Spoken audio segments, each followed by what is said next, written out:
Hi, this is New Time on Silkway TV channel. We introduce you with the most visible news and important events that happened throughout this week in Kazakhstan and Central Asia. More details on politics, economy, social and cultural life with opinions from the most recognizable experts of Kazakhstan and the world. I'm Ainuri Mangali, and this is what you'll see today. To overcome water scarcity, Kazakhstan, under the auspices of the UN, will involve in saving the key water basins in the region. A year that activated Kazakhstan's relations with the world. What is in core of country's multilateral approach? Exclusive interview with the Deputy Foreign Minister of Kazakhstan. CGTN Leaders Talk programs host in the New Time. Why the interview with President Tokayev was so special to Chinese journalist Guan Wang. Kazakh head of state Kassym-Jomart Tokayev signed the law on the Republican budget for 2024-2026, Kazinform news agency reports. The law, let me remind you, passed through two chambers of parliament of Kazakhstan. The first time it was presented in Majlis, a lower chamber of Kazakh parliament. There, the Republican budget was discussed with MPs whose remarks to elevate in specific social expenses resulted in a number of amendments. Interestingly, that 461 billion tenge will be allocated from the state budget to improve the environment and to protect natural resources, including 92 billion tenge for effective water resources management. The RLC, once a thriving body of water spanning Kazakhstan and Uzbekistan, witnessed an alarming decline. Over 90% of its water vanished in just 50 years due to Soviet irrigation projects initiated in the 1960s. This natural catastrophe triggered a domino effect, causing the loss of biodiversity, desertification, and the emergence of dust storms from the exposed seabed. The ripple effect extended beyond the environment, affecting the lives and livelihoods of local communities dependent on the sea for their sustenance. My colleague Balzhan Samigulina discovered an issue of Aral tragedy. All the details are in New Times Explainer section.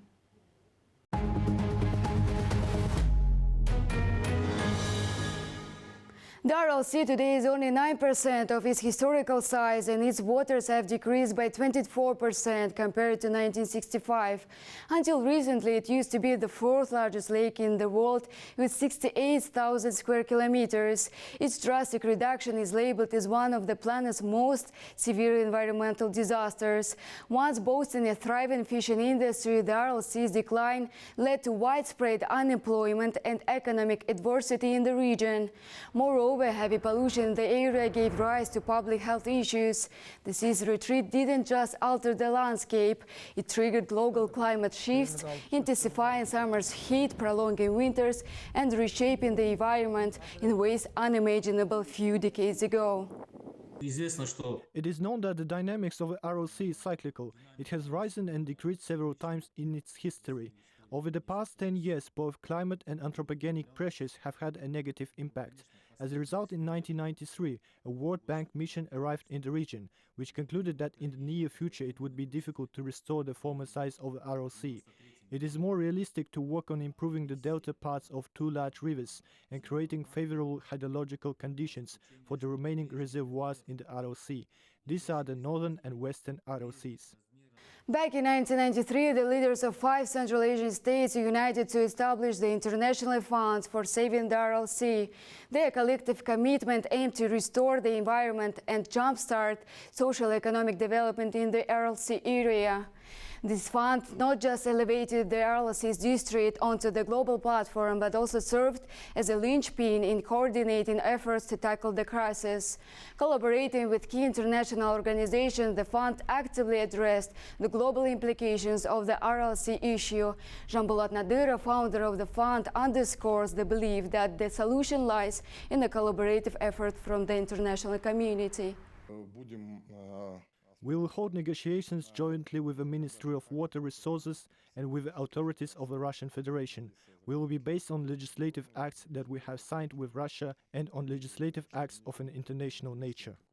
Notably, Kazakhstan's difficult fight for at least the partial restoration of the biodiversity of the Aral Sea started immediately after the country gained its independence. In a lot of ways, the Aral Sea was the Eurasian analog of the Lake Victoria, especially when taking into account its biodiversity. Even now, a part of the Aral Sea is inhabited by flamingos. Until recently, the sea had one of the world's most diverse set of fish species, with sturgeons, pikes and trouts providing tons of seafood daily. Despite a near-death experience lasting about a dozen years, the Aral Sea is making a modest comeback, now yielding 400 tons of fish annually, an achievement for Kazakhstan. In the past 2 decades, the country has prioritized Aral Sea crisis, with President Tokayev emphasizing the need for increased global funding and collaboration across different international platforms. Balzhan Samigulina, New Time.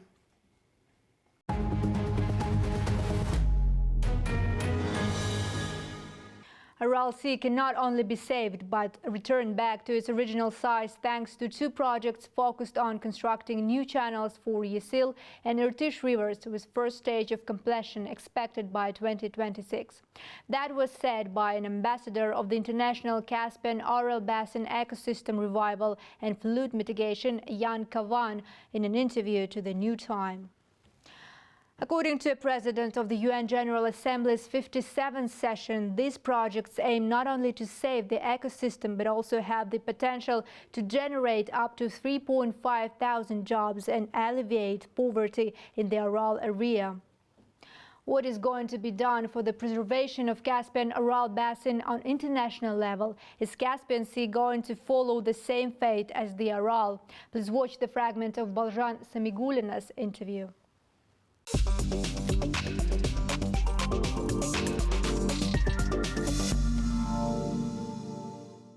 Recently have become an ambassador of the International Fund for the Restoration of Ecosystem of Caspian Aral Basin.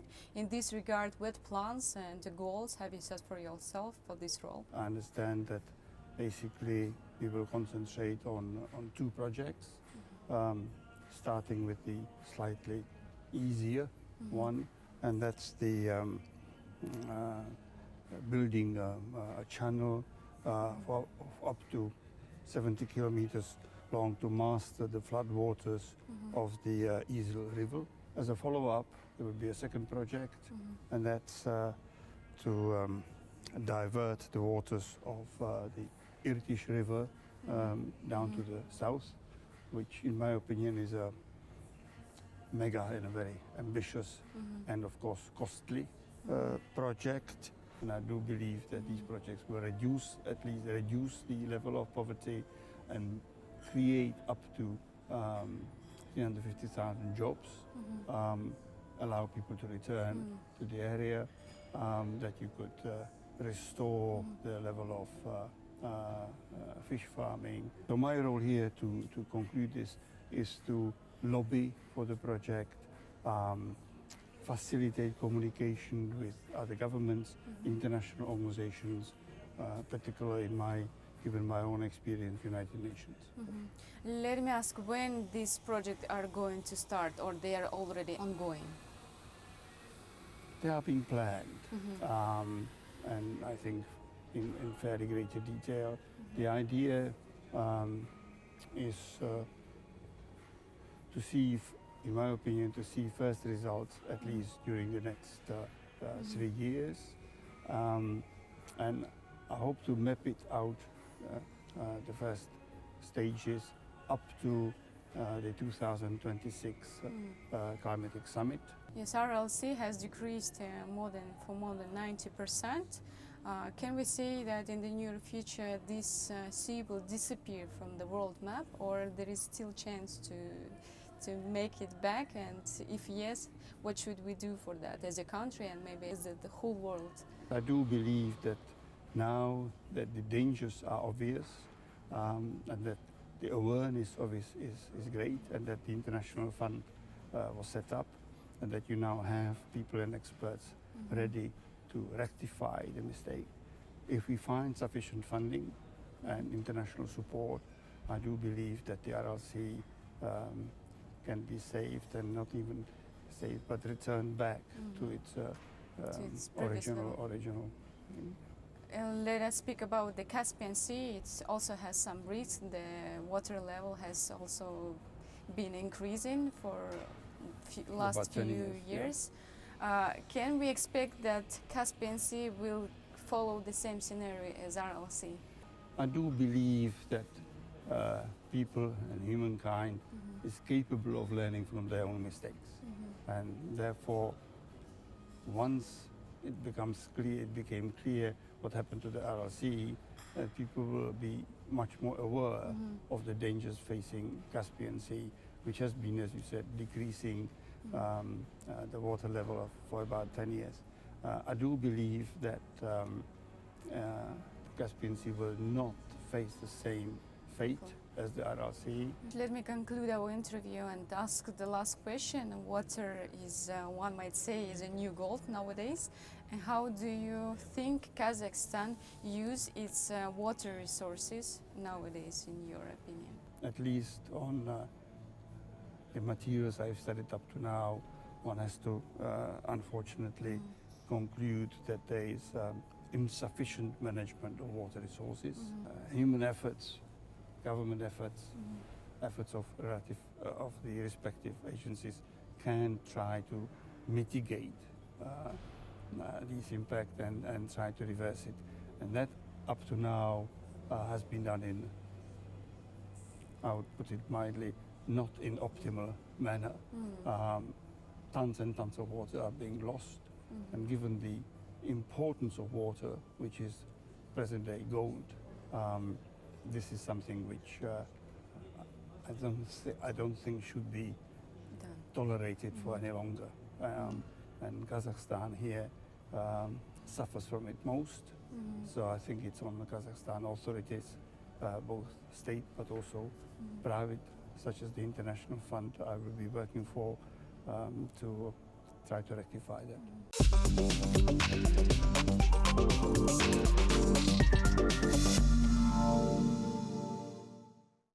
Water management is one of the prioritized topics of discussion in relations of Kazakhstan and Uzbekistan.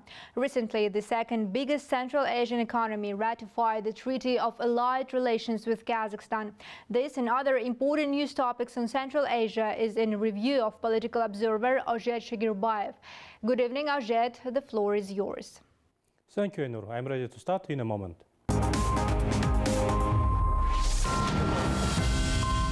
On Thursday, November 30, President of Uzbekistan, Mr. Shavkat Mirziyoyev, signed the law ratifying the Treaty on Allied Relations with the Republic of Kazakhstan. The document enshrines a new stage in interstate relations aimed at further strengthening of independence, sovereignty, territorial integrity, and sustainable economic development of the two countries. The countries also agreed to set a Supreme Interstate Council to be led by the two presidents. The Council will determine the strategic areas of development of allied relations and will discuss the most important issues. On November 8, December 1, 2023, a meeting of the Council of National Coordinators of the Shanghai Cooperation Organization member states was held under the chairmanship of Kazakhstan. During this event, participants reviewed Kazakhstan's proposal for further strengthening and development of the organization, as well as filling cooperation with practical measures. The draft documents planned for signing at the SCO summit in Astana 2024 were agreed, including the SCO initiative on World Unity for Just Peace and Harmony, which was announced by the President of Kazakhstan, Kassym-Jomart Tokayev. Also, the issues of the upcoming SCO meetings preparation were discussed, including meetings of the Council of the Head of the States, the Council of Foreign Ministers, as well as the meeting of the secretaries of the Security Councils. The 30th annual meeting of Deputy Foreign Ministers of the Central Asia countries, organized by the UN Regional Center for Preventive Diplomacy for Central Asia, in cooperation with the Ministry of Foreign Affairs of the Kyrgyz Republic, started in the capital of Kyrgyzstan, Bishkek. The agenda includes issues of constant political dialogue, collective promotion of cooperation in the political sphere, trade, economics, cultural, humanitarian and security fields. A separate topic was the situation in Afghanistan, since ensuring stability in Afghanistan plays an important role in ensuring regional security and prosperity. That's all from my part. Ainur, giving floor back to you. Thank you very much. That was political observer Ozhet Shigirbayev with his review of the most significant news topics on Central Asia.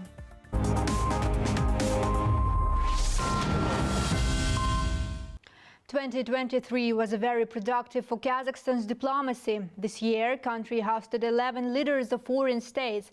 Kazakh president, in turn, visited 8 countries of the world, including United States, Germany, China, Vietnam, and many more. We spoke to the Deputy Minister of Foreign Affairs of Kazakhstan, Roman Vasilenko, to understand what 2023 brought for Kazakhstan's foreign policy and how relations specifically with the EU have developed. Please watch the fragment of the interview right now. If to talk particularly about cooperation of Kazakhstan with the European Union, one of our major, let's say, trade and economic partners, we also have seen, again, so-called activation of interest from the European side to Kazakhstan. It started, for example, in late 2022 when we had meetings with the high-level representatives of the EU, like Charles Michel, Josep Borrell, also the meeting in digital format with Ursula von der Leyen. And Kazakhstan continued this year to actively engage with the European partners. But my question is, what is strategic focus of our country in partnership with the European Union? Thank you. Well, the relations with the European Union and other European countries, such as the United Kingdom, which is no longer part of the European Union, have been developing, of course, over the 30 years of our independence. And what you are seeing happening now in terms of this major proliferation of political contacts and summitry and meetings and visits, etc., of course, this is not happening on the basis of nothing. It's not like we are taking it out of thin air. There is a solid basis which has been established in the first 30 years of our relations with the European Union, which we, by the way, commemorated earlier this year, the 30th anniversary of our diplomatic relations. Kazakhstan has been a privileged partner for the European Union in Central Asia. We're the only country which has signed and ratified what is known as the Enhanced Partnership and Cooperation Agreement with the European Union. It covers 29 areas of cooperation, and it's a very wide-ranging document. It's a huge document. I remember how we negotiated it, how we then proceeded through the ratification of this document. It covers, as I said, 29 areas, but it mostly has to do with establishing frameworks for trade with the European Union.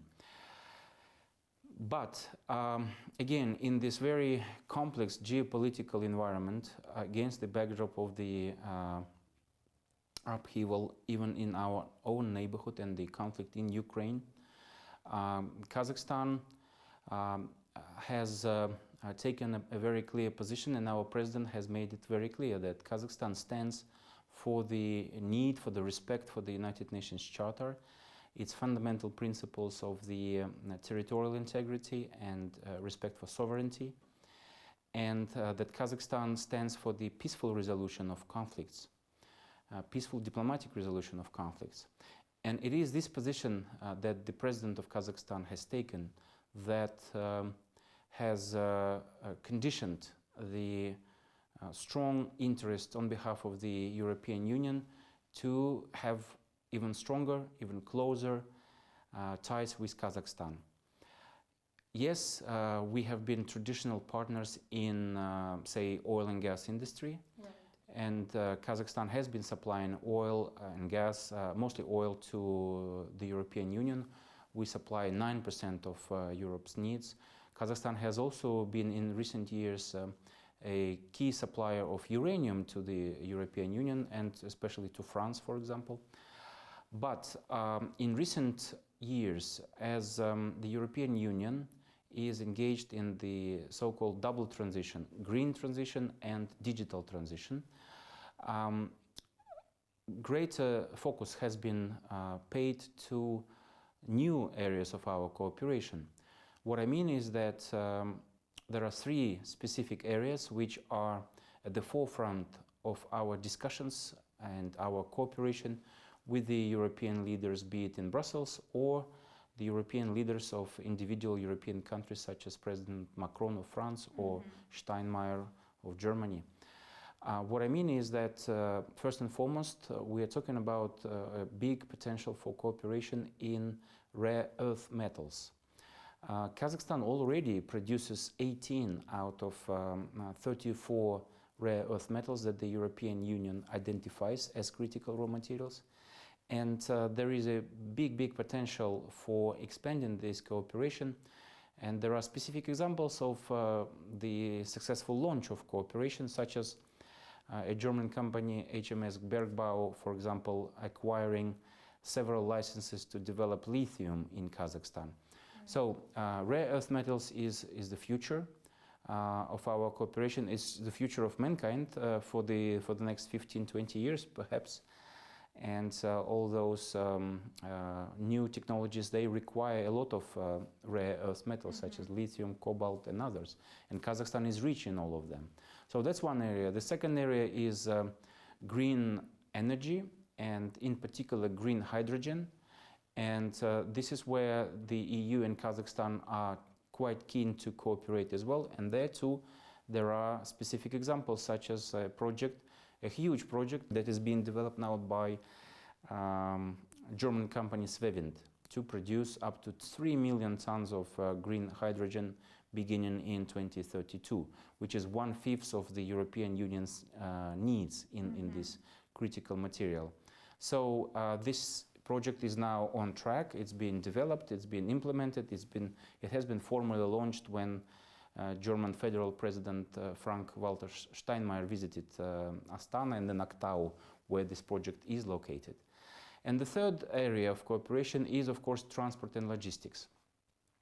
Kazakhstan is a country that is strategically located in the heart of Eurasia, and our president has rightly, on many occasions, identified this as a unique advantage for Kazakhstan to become a hub in the heart of Eurasia by facilitating east-west and north-south trade.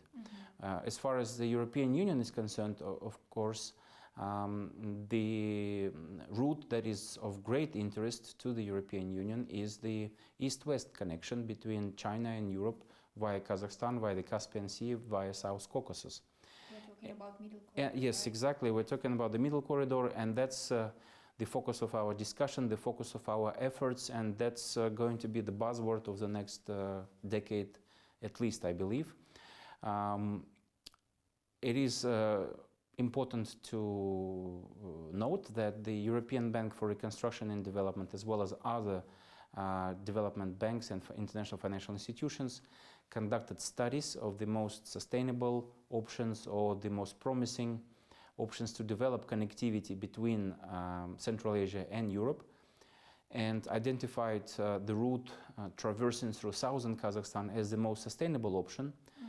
And in fact, next month, at the end of January in Brussels, there will be an investors forum where European political leaders, European business captains, and political leaders and companies from Central Asia, as well as the international financial institutions, will converge to chart the way forward in our cooperation on how we will be developing this middle corridor in the future, where the European Union and its financial resources could be applied to develop infrastructure, be it in Kazakhstan or in other countries in Central Asia or in the countries of South Caucasus, so that we remove these so-called bottlenecks that exist along this route, so that we reach the target of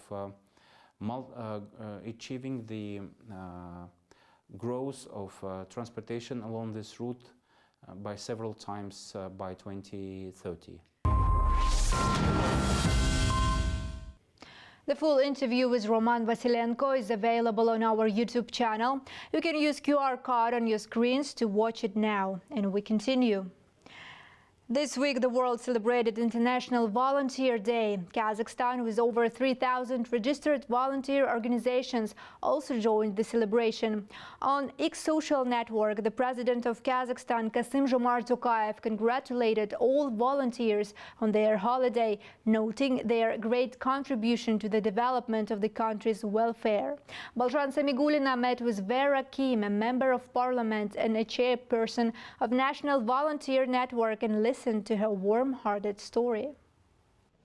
Vera Kim is a well-known person in Kazakhstan, but not only for her activity in parliament. In 2012, she spearheaded the country's first volunteering organization. 4 years later, her activism extended to creation of a law on volunteering, a crucial moment for the volunteering movement in Kazakhstan. Vera Kim also took the lead in declaring 2020 as the year of volunteering, a proclamation that garnered the support of President Tokayev. If to talk about me as the chairperson of the volunteer network, I have been volunteering for more than 20 years. This is my contribution to the volunteer movement. This is where I find relief beyond work. Vera Kim recalls that the decision she made once to become a volunteer was due to one peculiar moment that changed her life. We went to orphanages and boarding schools. One day we took those children to the theater. There were a lot of them. When we went out to the buffet during the pause, we had several children who walked holding their hands. One of the boys, unfortunately, I don't remember his name now, tugged on my arm and said, "When I grow up, I will have my own family and my own children. I will also take them to the theater." Can you imagine? At that moment, everything turned upside down. Even now, when I'm telling it to you, I have goosebumps. The National Volunteering Network, which is governed by Vera Kim, played a pivotal role in responding to critical emergencies in the country, including those challenges posed by COVID-19. The volunteers also helped with fundraising to Turkey and Syria in the aftermath of dreadful earthquakes. Ayman and Guljamila, project managers of the organization, also dedicate their efforts to assisting those in need and get inspired by Vera Kim's volunteering experience. Maybe she looks like a fragile woman when you look at her at the first sight, but she really has this strong inside her. She believes in what she is doing. She is very loyal to her beliefs, and she supports volunteering society a lot. And she is the first volunteer who became a member of parliament.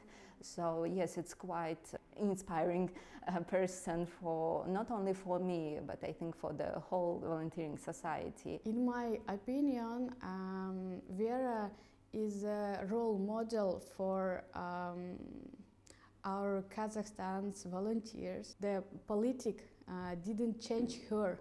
The volunteering it is a big part of her heart. I'm excited that I knew her in person. Yet Vera Kim still actively works to enhance the existing volunteering law with plans to add another amendments. She advocates for the state's life insurances for volunteers, now collaborating with the proficient ministries on this matter. Balzhan Samigulina, Kuzhabek Akhanov, Raimбек Бегужаев, Aliхан Satılgan, Silkvi TV channel, Astana. From State Councillor Yerlan Karin's take on political reforms in Kazakhstan to new energy deals in Kazakhstan and renewable energy development, Kazakh Forum International News Agency presents a review of foreign media coverage about Kazakhstan this week.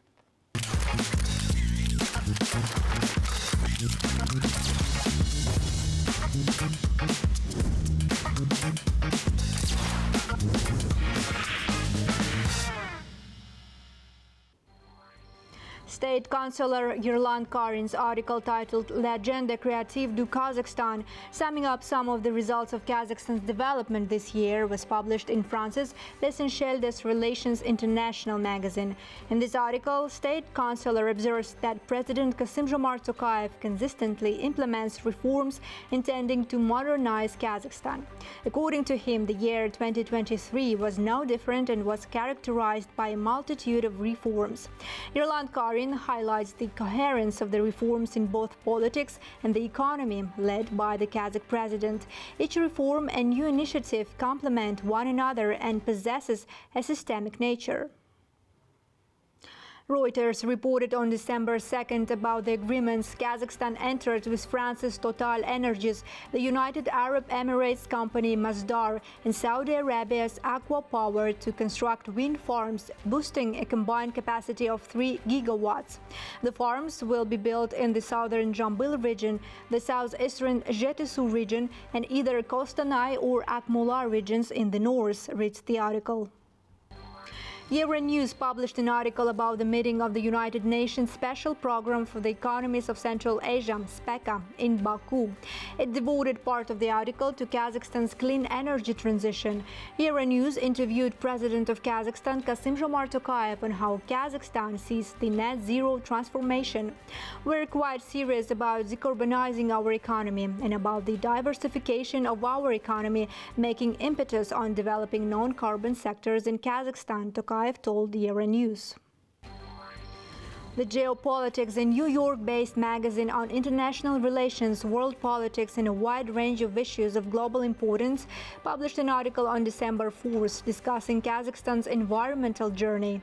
In the contemporary geopolitical landscape, Kazakhstan's emerging role as a promoter of sustainability and climate action is both a strategic pivot and a response to global environmental challenges, reads the article.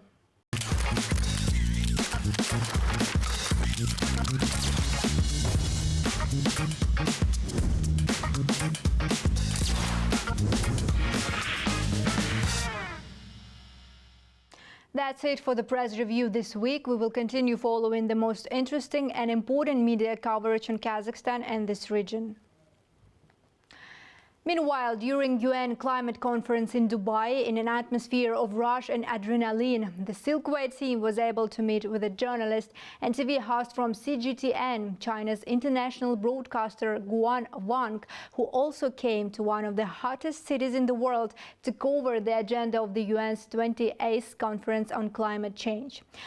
We decided to interview our colleague because he is championing in raising climate change issues, directing his questions to the world's most powerful, but also because Guan Wang interviewed the president of Kazakhstan and said that this interview was among his favorites. Why so? Let's have a look. First thing that Guan Wang showed us when we met at COP28 in Dubai was a video fragment of his interview with Kazakh President Kassym-Jomart Tokayev. It appeared that Kazakh leader became very popular among Chinese audience, particularly because of his language proficiency. President Tokayev studied in China back in 1980s. In an interview to CGTN's journalist, he named his favorite Chinese dish, specifically spicy one. This single fragment, Guan told us, reached millions of likes on Chinese Douyin platform with over 750 million active users generating content there on the daily basis. I think President Tokayev's style of having this human touch, of humility, of course speaking the Chinese language and loving of the Chinese culture resonated really well with the Chinese, not only on the political level but with grassroots Chinese. Guan Wang interviews political leaders all across the globe. In his program, Leaders Talk, he raises important political, economic and social issues and addresses them to the world's decision makers. He told us that interview with President Tokayev, one of his favorites, again, because it also was very informative and gave an understanding of the state of bilateral relations between Kazakhstan and China. In the modern world, Guan continued, it is important to raise topics of global significance. Climate change is definitely one of them. For example, our team, CGTN team, went to Kazakhstan recently and to, of course, cover the Belt and Road Initiative. But also, I think part of their reportages focused on the issue of climate change. You know, the melting snows at Tian Shan Mountains. That's very, very helpful.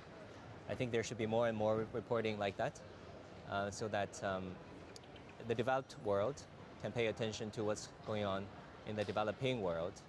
Kazakh president amazes many foreign journalists and politicians because of his language's proficiency. Kassym-Jomart Tokayev speaks 5 international languages, including Chinese. That is also seen as a reflection of the multilateral foreign policy of Kazakhstan, experts note. I'm Nura Mangali, New Time, Dubai.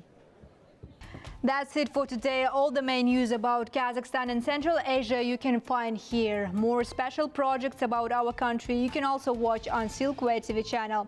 So stay tuned and see you later.